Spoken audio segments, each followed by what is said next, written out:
Les Bangalas, également appelés Bangala ou Bangala, sont un groupe ethnique et linguistique principalement situé en République démocratique du Congo et en République du Congo.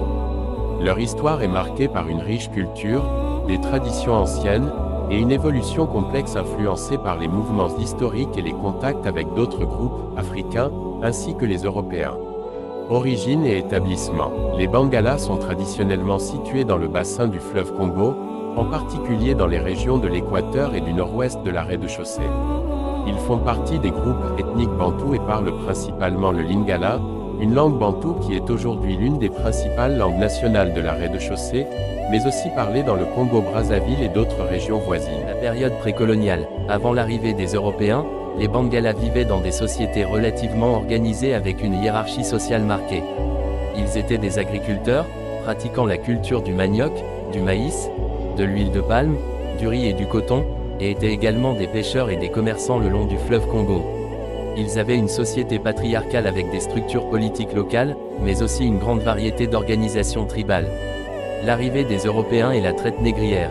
À partir du XVe siècle, les premiers Européens, principalement les Portugais, ont commencé à explorer la région du fleuve Congo.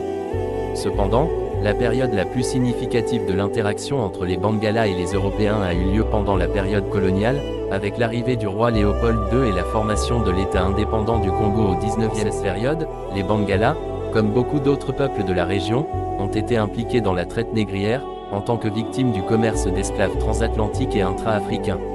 Ce fut un moment de bouleversement profond pour les sociétés locales. La colonisation belge. Lorsque la Belgique prend le contrôle du Congo au début du XXe siècle, les Bangalas subissent les effets du colonialisme, notamment l'exploitation du travail forcé, les changements sociaux et culturels, ainsi que l'imposition de nouvelles structures administratives.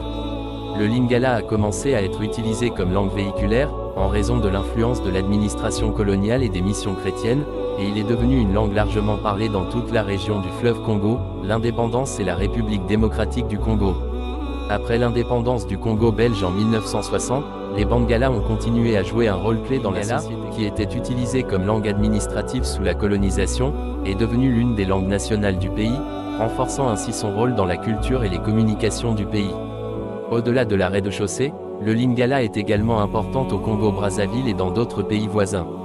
Culture et société des Bangalas. Les Bangalas ont une riche culture, marquée par des danses traditionnelles, des chants, des arts et une religion ancestrale, bien que le christianisme ait également joué un rôle important dans leur vie, notamment grâce aux missions chrétiennes pendant la colonisation. Le système de clans et la famille étendue sont au cœur de leur organisation sociale. Leur musique, influencée par des instruments traditionnels et modernes, a eu un impact majeur sur la musique populaire de toute la région, notamment à travers des genres comme le soukous et la rumba.